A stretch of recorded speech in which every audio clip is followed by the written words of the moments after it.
പിതാവിൻ്റെയും പുത്രൻ്റെയും പരിശുദ്ധാത്മാവിൻ്റെയും നാമത്തിൽ ആമേൻ. സ്നേഹമുള്ളവരെ, കർത്താവിൻ്റെ വചനം കേൾക്കാൻ നമ്മുടെ മനസ്സിനെയും ഹൃദയത്തെയും എല്ലാം നമുക്ക് ഒരുക്കി. പരിശുദ്ധാത്മാവേ, വചനചിന്തയാൽ ഞങ്ങളെ നിറയ്ക്കണമേ. പരിശുദ്ധാത്മാവേ, വചനത്തിൻ്റെ ശക്തിയും വചനത്തിൻ്റെ കൃപയും നൽകി ഞങ്ങളുടെ മനസ്സിന് കൂടുതൽ സന്തോഷവും ശരീരത്തിൽ കൂടുതൽ ആരോഗ്യവും ജീവിതത്തിൽ കൂടുതൽ ശക്തിയും സന്തോഷവും നൽകി അനുഗ്രഹിക്കണേ. നിത്യം പിതാവും പുത്രനും പരിശുദ്ധാത്മാവുമായ സർവേശ്വര എന്നേക്കും ആമേൻ. Praise the Lord. ഈശോയിൽ ഏറ്റവും സ്നേഹം നിറഞ്ഞ സഹോദരി സഹോദരന്മാരെ, കുറച്ച് നാളുകൾക്ക് മുമ്പ് ഒരു സഹോദരി എൻ്റെ അടുത്ത് പ്രാർത്ഥിക്കാനായിട്ട് വന്നു. ഞാൻ ആ സഹോദരിയുടെ ശിരസിൽ കൈവച്ച് പ്രാർത്ഥിക്കാനായിട്ട് എൻ്റെ വലതുകരം നീട്ടി. അപ്പോഴാണ് ആ സഹോദരി എന്നോട് പറയുക, അച്ഛാ, ഞാൻ മരിക്കുന്നതിന് വേണ്ടിയിട്ടാണ് അച്ഛൻ പ്രാർത്ഥിക്കേണ്ടത്. ആദ്യമായിട്ടാണ് ഒരു വ്യക്തി മരിക്കാനായിട്ട് എന്നോട് പ്രാർത്ഥിക്കാൻ പറയുന്നത്. ഞാൻ പ്രാർത്ഥിക്കാനായിട്ട് നീട്ടിയ കരം പുറകോട്ട് വലിച്ചു. എന്നിട്ട് ഞാൻ ആ സഹോദരി ചോദിച്ചു, മോളെ, നീ മരിക്കുന്നതിന് വേണ്ടി ഞാൻ പ്രാർത്ഥിക്കണം എന്ന് നീ പറയാൻ എന്താ കാരണം എന്ന് ചോദിച്ചിട്ട് അവളുടെ മുഖത്തേക്ക് നോക്കിയപ്പോൾ അവളുടെ രണ്ട് കണ്ണുകളിൽ നിന്നും കണ്ണീരിങ്ങനെ ധാരധാരെ ഒഴുകുക. ഞാൻ എൻ്റെ മുറിയിലെ കസേരയിൽ ആ സഹോദരി എത്തിയിട്ട് ഞാൻ അവളെല്ലാം ആശ്വസിപ്പിച്ച ശേഷം ഞാൻ വീണ്ടും അവളോട് ചോദിച്ചു, മോളെ, നീ മരിക്കുന്നതിന് വേണ്ടി ഞാൻ പ്രാർത്ഥിക്കണമെന്ന് നീ പറയാൻ എന്താ കാരണം? അപ്പം ആ സഹോദരി എന്നോട് പറയുക, അച്ഛാ, ഓർമ്മ വച്ച നാൾ മുതൽ എൻ്റെ അപ്പൻ എന്നെ സ്നേഹിച്ചിട്ടില്ല, എൻ്റെ അമ്മ എന്നെ സ്നേഹിച്ചിട്ടില്ല, എൻ്റെ സഹോദരങ്ങൾ ആരും എന്നെ സ്നേഹിച്ചിട്ടില്ല. ഇങ്ങനെ ആരുടെയും സ്നേഹം കിട്ടാതെ ഈ ഭൂമിയിൽ ജീവിച്ചിട്ട് എന്താ കാര്യം? ഇതിനേക്കാൾ ഭേദം മരിക്കുന്നതാണ്. അതുകൊണ്ടാണ് ഞാൻ മരിക്കാൻ വേണ്ടിയിട്ട് അച്ഛൻ പ്രാർത്ഥിക്കണമെന്ന് ഞാൻ പറഞ്ഞത്. സ്നേഹമുള്ളവരെ, ഇത് ഒരു സഹോദരിയുടെ മാത്രം ചിന്തയല്ല. ഇങ്ങനെ ചിന്തിക്കുന്ന വ്യക്തികളുടെ എണ്ണം ഓരോ ദിവസം കഴിയും തോറും നമ്മുടെ കുടുംബങ്ങളിൽ, നമ്മുടെ സമൂഹത്തിൽ, നമ്മുടെ ചുറ്റുപാടും കൂടിക്കൂടിക്കൊണ്ടിരിക്കുക. അങ്ങനെ ഇത്തരത്തിലുള്ള ചിന്താഗതിയും മനോഭാവമുള്ള വ്യക്തികളുടെ എണ്ണം ഓരോ ദിവസം കഴിയുമ്പോഴും വർദ്ധിക്കുമ്പോൾ എൻ്റെയും നിങ്ങളുടെയും മനസ്സിൽ ഒരു ബോധ്യം വേണം. ആ ബോധ്യം ഇതാണ്: ഈ ലോകത്തിലെ ഏതെല്ലാം മനുഷ്യ വ്യക്തികൾ എന്തോരം നമ്മളെ സ്നേഹിച്ചാലും അംഗീകരിച്ചാലും മനുഷ്യ വ്യക്തികളുടെ സ്നേഹത്തിൻ്റെ വാക്കുകൊണ്ട്, പ്രവൃത്തി കൊണ്ട്, അഭിനന്ദനം കൊണ്ട്, പ്രോത്സാഹനം കൊണ്ട് നമ്മുടെ ആരുടെയും മനസ്സിനെ നിറയ്ക്കാനായിട്ട് സാധിക്കില്ല. നിറയ്ക്കാനായിട്ട് സാധിക്കാത്തതിൻ്റെ പ്രധാനപ്പെട്ട കാരണം 71 സങ്കീർത്തനം 6 തിരുവചനം, ഞാൻ എൻ്റെ അമ്മയുടെ ഉദരത്തിൽ നിന്ന് കർത്താവാണ് എന്നെ എടുത്തത്. വീണ്ടും 22 സങ്കീർത്തനത്തിൻ്റെ 10 തിരുവചനം, ഞാൻ ദൈവത്തിൻ്റെ കരങ്ങളിലേക്കാണ് പിറന്നു വീണത്. ഈ 2 വചനങ്ങളിലൂടെ കർത്താവ് നമുക്ക് തരുന്ന വളരെ പ്രധാനപ്പെട്ട ഒരു ബോധ്യമുണ്ട്, ഒരു ഉറപ്പുണ്ട്. നമ്മുടെ എല്ലാവരുടെയും മനസ്സ്, ശരീരം, സ്വഭാവം, ജീവിതം എപ്പോഴും ദൈവത്തിൻ്റെ സ്നേഹം കൊണ്ട് നിറയണം. കർത്താവിൻ്റെ കരസ്പർശനം സ്വീകരിക്കാൻ തക്ക വിധത്തിൽ നിൻ്റെ ഉള്ള് ദൈവത്തിൻ്റെ സ്നേഹം കൊണ്ട് നിറഞ്ഞാലേ നിൻ്റെ മനസ്സിന് എപ്പോഴും സന്തോഷം ഉണ്ടാവുള്ളൂ. ഈ മനസ്സിൽ ആ ദൈവത്തിൻ്റെ സ്നേഹം നിറഞ്ഞാലേ നിൻ്റെ ശരീരത്തിൽ ആരോഗ്യം ഉണ്ടാവുള്ളൂ. ആ സ്നേഹം കൊണ്ട് നിൻ്റെ മനസ്സ് നിറഞ്ഞാലേ നിൻ്റെ സ്വഭാവത്തിൽ ദൈവിക നന്മ വളരുകയുള്ളൂ.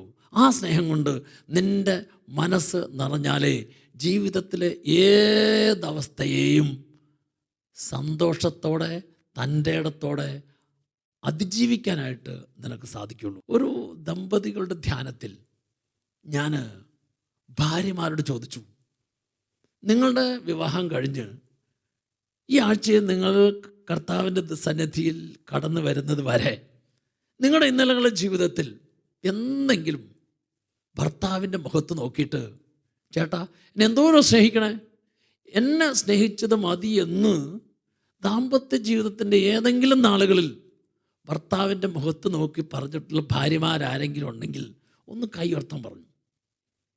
പക്ഷേ ഒരൊറ്റ ഭാര്യയും കൈ ഉയർത്തിയില്ല. ഇതുപോലെ ഞാൻ തിരിച്ച് ഭർത്താക്കന്മാരോട് ചോദിച്ചു, വിവാഹത്തിൻ്റെ ആദ്യ നാൾ മുതൽ നിങ്ങളിന്ന് ഈ ധ്യാനത്തിൽ വന്നിരിക്കുന്ന ഈ സമയം വരെ ഇന്നലകളുടെ ജീവിതത്തിൽ എന്നെങ്കിലും ഭാര്യയുടെ മുഖത്ത് നോക്കി സന്തോഷത്തോടെ ആ ഭാര്യയുടെ പേര് പറഞ്ഞിട്ട് എന്നെ സ്നേഹിച്ചത് മതി എന്ന് ഭാര്യയുടെ മുഖത്ത് നോക്കി പറഞ്ഞിട്ടുള്ള ഏതെങ്കിലും ഭർത്താക്കന്മാരുണ്ടെങ്കിൽ ഒന്ന് കൈ ഉയർത്താൻ പറഞ്ഞു. ഒരൊറ്റ ഭർത്താവും കൈ ഉയർത്തിയില്ല. എന്താ കാരണം? ഭാര്യ സ്നേഹിക്കാത്തതുകൊണ്ടല്ല, ഭർത്താവ് സ്നേഹിക്കാത്തതുകൊണ്ടല്ല, മറിച്ച് ഒരു ഭാര്യ ഭർത്താവിനെ എന്തോരം സ്നേഹിച്ചാലും ആ ഭാര്യയുടെ സ്നേഹം കൊണ്ട് ഭർത്താവിൻ്റെ മനസ്സിന് നിറയ്ക്കാൻ പറ്റിയില്ല. ഒരു ഭർത്താവ് എന്തോരം ഭാര്യയെ സ്നേഹിച്ചാലും ആ ഭർത്താവിൻ്റെ സ്നേഹം കൊണ്ട് ഭാര്യയുടെ മനസ്സിന് നിറയ്ക്കാൻ പറ്റിയില്ല. കാരണം നമ്മുടെ എല്ലാവരുടെയും മനസ്സിനെ ദൈവം സൃഷ്ടിച്ചിരിക്കുന്നത് ദൈവത്തിൻ്റെ സ്നേഹം കൊണ്ടാണ്. ദൈവത്തിൻ്റെ സ്നേഹം കൊണ്ട് എൻ്റെയും നിങ്ങളുടെയും മനസ്സിനെ ദൈവം സൃഷ്ടിച്ചിരിക്കുന്നത് കൊണ്ടാണ് ദൈവം പറഞ്ഞത്, നീ പിറന്നു വീണത് എൻ്റെ കരങ്ങളിലേക്കാണ്. ജെറമ്യാ പ്രവാചകന്റെ പുസ്തകം 1-ാം അധ്യായം 5-ാം തിരുവചനത്തിൽ പറയും, നീ നിൻ്റെ അമ്മയുടെ ഉദരത്തിൽ ഉരുവാകുന്നതിന് മുമ്പേ ഞാൻ നിന്നെ അറിഞ്ഞ നിന്നെ ഞാൻ സ്നേഹിച്ചു. ആ സ്നേഹിച്ചതിൻ്റെ അടയാളമായിട്ടാണ് നിൻ്റെ അമ്മയുടെ ഉദരത്തിൽ ഞാൻ രൂപപ്പെടുത്തിയിരിക്കുന്നത്. Praise the Lord.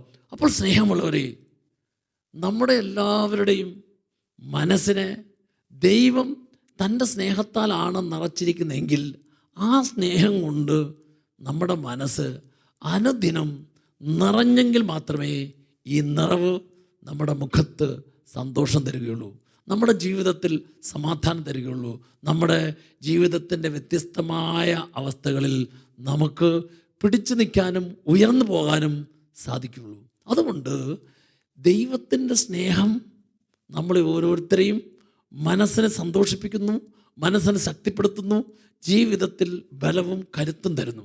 ഈ അനുഭവം വിശുദ്ധ പൗലോസ്ലീഹ സ്വന്തമാക്കിയപ്പോൾ ഈ അനുഭവത്തിൽ നിന്നുകൊണ്ട് പൗലോസ്ലീഹ ഇങ്ങനെ രേഖപ്പെടുത്തി. റോമാലേഖനം 8-ാം അധ്യായം 35-ാം തിരുവചനം 35, 38, 39 തിരുവചനങ്ങൾ പറയും, ക്രിസ്തുവിൻ്റെ സ്നേഹത്തിൽ നിന്ന് ആര് നമ്മളെ വേർപെടുത്തും?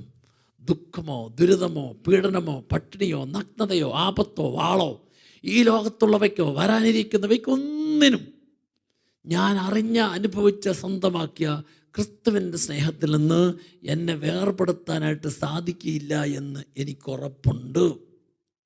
ഞാനും നിങ്ങളും കർത്താവിൻ്റെ വചനം പറഞ്ഞു തരുന്ന ഈ ഉറപ്പിൽ ജീവിക്കുമ്പോഴാണ് നമ്മുടെ ജീവിതം ആനന്ദവും സന്തോഷവും സമാധാനമുള്ളതായി മാറുന്നത്. ഒരു ഭാര്യ എപ്പോഴും മനസ്സിലാക്കണം, ഭർത്താവ് എനിക്കെന്തോരം സ്നേഹം തരുന്നു, ആ സ്നേഹം കൊണ്ട് മാത്രം എൻ്റെ മനസ്സിനെ നിറച്ച് സന്തോഷത്തിലേക്ക് നയിക്കാൻ പറ്റിയില്ല. കാരണം ഭർത്താവ് ഭാര്യയ്ക്ക് കൊടുക്കുന്ന സ്നേഹത്തിന്, അംഗീകാരത്തിന്, പ്രോത്സാഹനത്തിന്, അഭിനന്ദനത്തിന്, നല്ല വാക്കുകൾക്ക് ഒത്തിരിയേറെ പരിമിതികളുണ്ട്.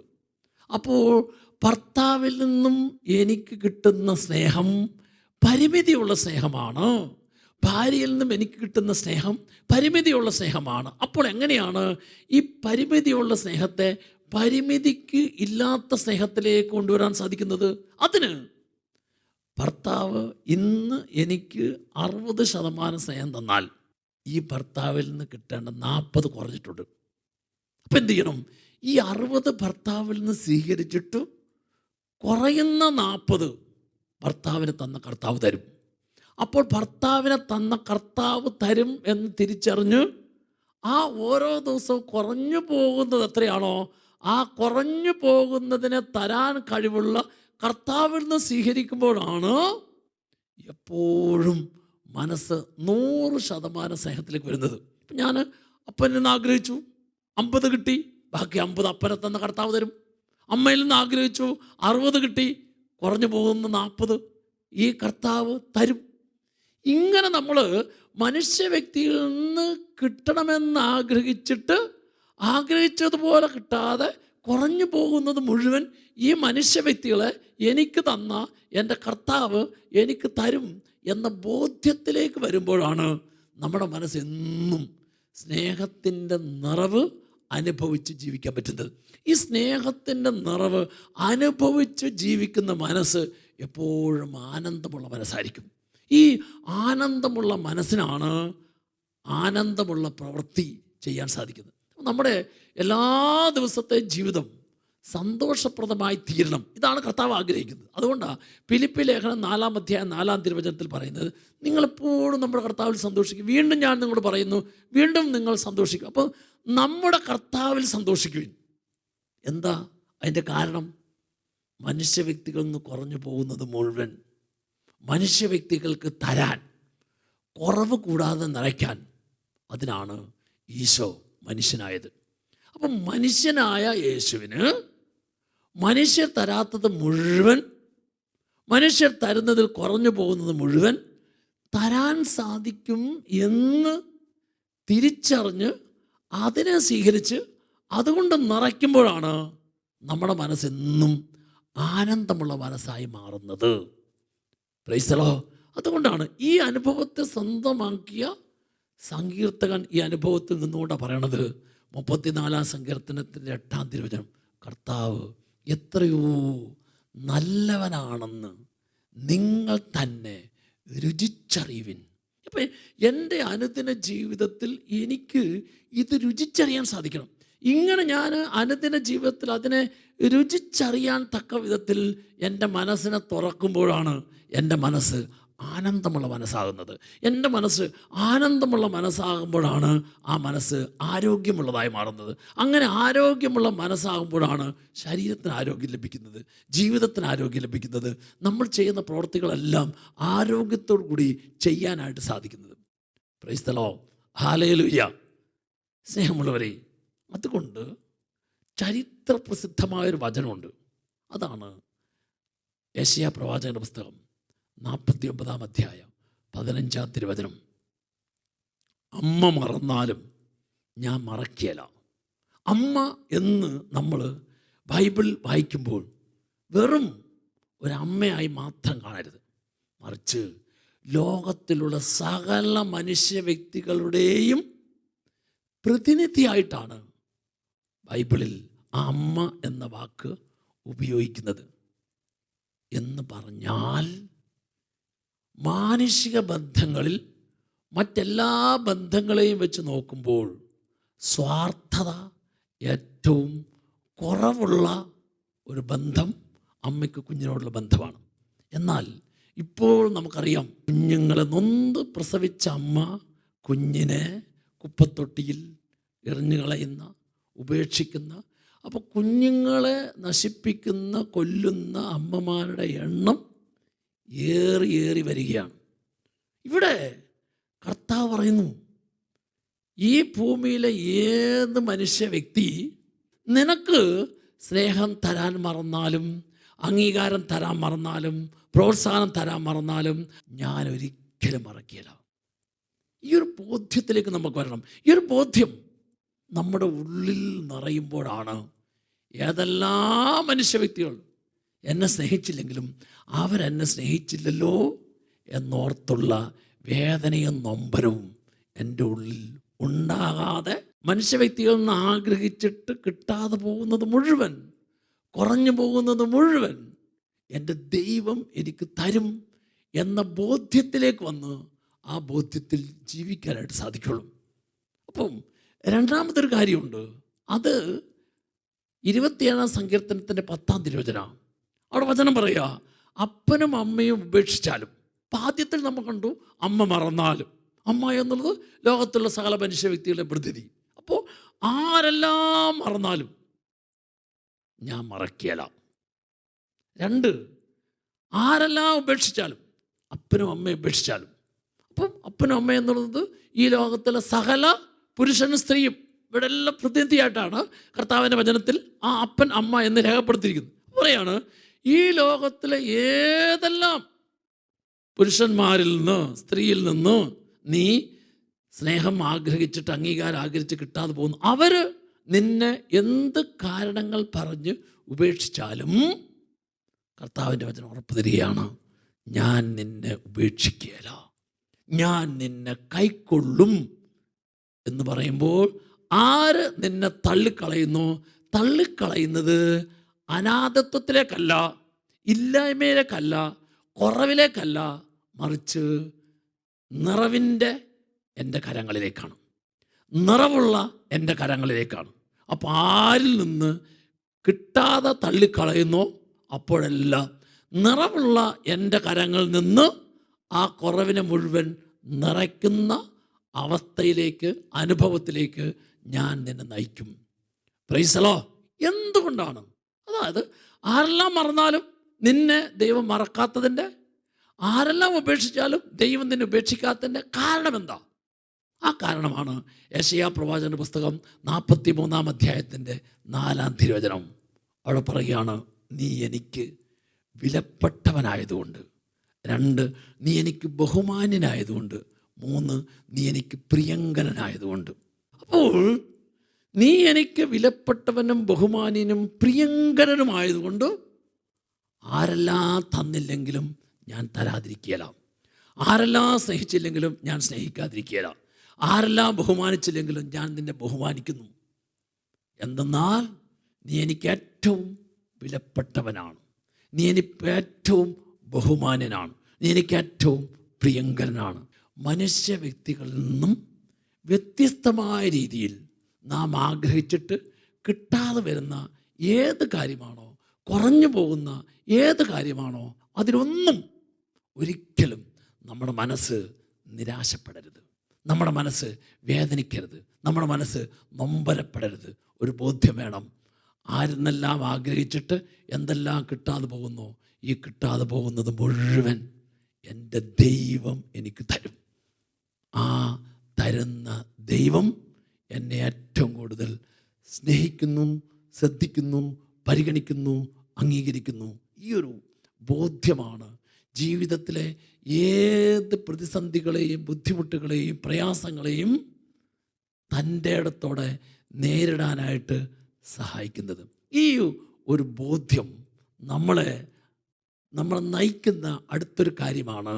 അതിനാണ് ഹബക്കൂക്ക് പ്രവാചകൻ്റെ പുസ്തകം 3-ാം അധ്യായം അതിൻ്റെ 16 മുതൽ 19 വരെയുള്ള തിരുവചനം. അവിടെ 6 കാര്യങ്ങളാണ് പറയുന്നത്. അത്തിവൃക്ഷം പൊക്കുന്നില്ലെങ്കിൽ, മുന്തിരിയിൽ ഫലങ്ങളില്ലെങ്കിൽ, ഒലിവുമരത്തിൽ കായ്കളില്ലാതായാൽ, വയലുകളിൽ ധാന്യം വിളയുന്നില്ലെങ്കിൽ, കന്നുകാലികൾ തൊഴുത്തിൽ ഇല്ലാതായാൽ, ആട്ടിൻകൂട്ടം ആലയിൽ അറ്റുപോയാൽ. 6 വ്യത്യസ്തമായ കാര്യങ്ങളെക്കുറിച്ച് പറയുക. എന്താണ് ഇതിൻ്റെ പിന്നിലെ അർത്ഥം? ഞാൻ ആഗ്രഹിച്ച് പ്രതീക്ഷിച്ച് കിട്ടുമെന്ന് കരുതിയ സ്ഥലത്തു നിന്നൊന്നും കിട്ടുന്നില്ല. ഞാൻ അധ്വാനിച്ച് കഷ്ടപ്പെട്ട് ബുദ്ധിമുട്ടി പണി ചെയ്തു, പക്ഷേ ഒരു ഫലവും കിട്ടിയില്ല. എൻ്റെ ജീവിതത്തിൽ ആഗ്രഹത്തിലും പ്രതീക്ഷയ്ക്കും വിപരീതമായത് അടിക്കടി സംഭവിച്ചു കൊണ്ടിരിക്കുമ്പോൾ, എല്ലാ സ്ഥലത്തു നിന്നും തിക്താനുഭവങ്ങൾ മാത്രമുണ്ടാകുമ്പോൾ, ഈ 6 കാര്യവും ചെന്ന് അവസാനിക്കുന്നത് ഒരു ബോധ്യത്തിലാണ്. ആ ബോധ്യം ഇതാണ്: ഇതെല്ലാം സംഭവിച്ചാലും ഞാൻ എൻ്റെ കർത്താവിൽ ആനന്ദിക്കും. എന്താ കാരണം? കുറഞ്ഞ മുഴുവൻ കർത്താവിലുണ്ട് എന്ന് വിശ്വസിച്ച് ആ കർത്താവിൽ നിന്ന് സ്വീകരിച്ച് ഞാൻ അതിനെല്ലാം ആനന്ദമാക്കി മാറ്റും. ഈ ഒരു ബോധ്യം നമ്മുടെ ഓരോരുത്തരുടെയും ജീവിതത്തിൽ എപ്പോഴും നിറയണം. ഈ ഒരു ദൈവം എനിക്കെല്ലാം തരും എന്ന ബോധ്യത്തിലേക്ക് നമ്മുടെ മനസ്സ് നിറഞ്ഞാൽ, ഒന്ന്, നമ്മുടെ മനസ്സിൻ്റെ ദുഃഖങ്ങളെല്ലാം ഈ ബോധ്യം കഴുകും. 2, നമ്മുടെ മനസ്സിലെ വേദനകളെല്ലാം ഈ ബോധ്യം കഴുകും. 3, നമ്മുടെ മനസ്സിനേറ്റ മുറിവുകളെല്ലാം ഈ ബോധ്യം സുഖപ്പെടുത്തും. 4, ഈ ബോധ്യം നമ്മളിലെല്ലാ പാപത്തെയും കഴുകും. 5, ഈ ബോധ്യം നമ്മളിലെ എല്ലാ രോഗത്തെയും കഴുകും. Praise the Lord. ഹല്ലേലൂയ. സ്നേഹമുള്ളവരെ, ദൈവത്തിൻ്റെ ഈ സ്നേഹം ദൈവം നമ്മളിലേക്ക് ഒഴുക്കുന്നതിനെയാണ്, ദൈവം നമ്മളിൽ നിറയ്ക്കുന്നതാണ് ദൈവത്തിൻ്റെ കാരുണ്യം എന്ന് പറയുന്നത്. ദൈവത്തിൻ്റെ ഈ സ്വഭാവം ദൈവം എന്നിലേക്ക് ഒഴുക്കുന്നതിന്, ദൈവം എന്നിൽ നിറയ്ക്കുന്നതിന്, അതിനെയാണ് നമ്മൾ പറയുന്നത് ദൈവത്തിൻ്റെ കരുണ, ദൈവത്തിൻ്റെ കാരുണ്യം എന്ന് പറയുക.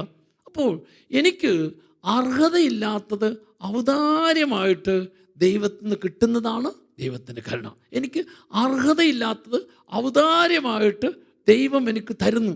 ആ തരുന്നതിനെയാണ് കരുണ എന്ന് പറയുന്നത്. അപ്പോൾ നമുക്ക് ഈശോ ചെയ്ത ആ പ്രവൃത്തികളിൽ ഏറ്റവും കൂടുതൽ കരുണ കാണിച്ചൊരു പ്രവൃത്തി യോഹന്നാന്റെ സുവിശേഷം 8-ാം അധ്യായത്തിൻ്റെ 1 മുതൽ തിരുവചനങ്ങൾ. അവിടെ വ്യഭിചാരത്തിൽ പിടിക്കപ്പെട്ട പാപിനിയായ ഒരു സ്ത്രീയെ നിയമിച്ചൊരു ഫരിസേരും കൊണ്ടുവന്ന് പിടിച്ച് യേശുക്രിസ്തുവിൻ്റെ മുമ്പിൽ കൊണ്ട് നിർത്തിയിട്ട് ഇങ്ങനെ യേശുവിനോട് പറഞ്ഞു, ഇങ്ങനെയുള്ളവളെ കല്ലെറിഞ്ഞ് കൊല്ലണമെന്നാണ് മോശ നിയമത്തിൽ പറഞ്ഞിരിക്കുന്നു. നീ ഇതിനെക്കുറിച്ച് എന്ത് പറയുന്നു? അപ്പോൾ യേശുവിൽ കുറ്റം ആരോപിക്കുന്നതിന് വേണ്ടിയിട്ടാണ് അവരങ്ങനെ ചെയ്തത് എന്ന് വചനത്തിൽ രേഖപ്പെടുത്തിയിരിക്കാം. പിശ പറഞ്ഞു, ഇവൾ ചെയ്ത പാപം മൂലമാണല്ലോ നിങ്ങൾ ഇവളെ കല്ലെറിഞ്ഞ് കൊല്ലണമെന്ന് പറയുന്നത്. ശരി, നിങ്ങളെല്ലാവരും ഇവളെ കല്ലെറിഞ്ഞു. പക്ഷെ ഒരു കാര്യം, ഏറ്റവും ആദ്യം കല്ലെറിയുന്ന വ്യക്തി പാപം ചെയ്യാത്ത വ്യക്തിയായിരിക്കണം. ഏറ്റവും ആദ്യം കല്ലെറിയുന്ന വ്യക്തി പാപം ചെയ്യാത്ത വ്യക്തിയായിരിക്കണം. അതിനുശേഷം ആർക്ക് വേണമെങ്കിലും അറിയാം. Praise the Lord. വചനം പറയാം, അവരാരും കല്ലെറിയാതെ കല്ല് ഇട്ടിട്ട് അവരെല്ലാം തിരിച്ചുപോയി. യേശു ചോദിച്ചു, സ്ത്രീയെ, അവരാരും നിന്നെ കല്ലെറിഞ്ഞില്ലേ? അവൾ പറഞ്ഞില്ല ഗുരു. യേശു പറഞ്ഞു, ഞാൻ നിന്നെ കല്ലെറിയുന്നില്ല. പാപം ചെയ്യാത്തവൻ കല്ലെറിയട്ടെ. ഒരേ ഒരു വ്യക്തിയുള്ളൂ, യേശു. പക്ഷെ യേശു കല്ലെറിഞ്ഞ് കൊല്ലുന്നവനല്ല, കല്ലെറിയാൻ വരുന്നവരെ ഏറിൽ നിന്ന് മാറ്റി രക്ഷിക്കുന്നവനാണ്.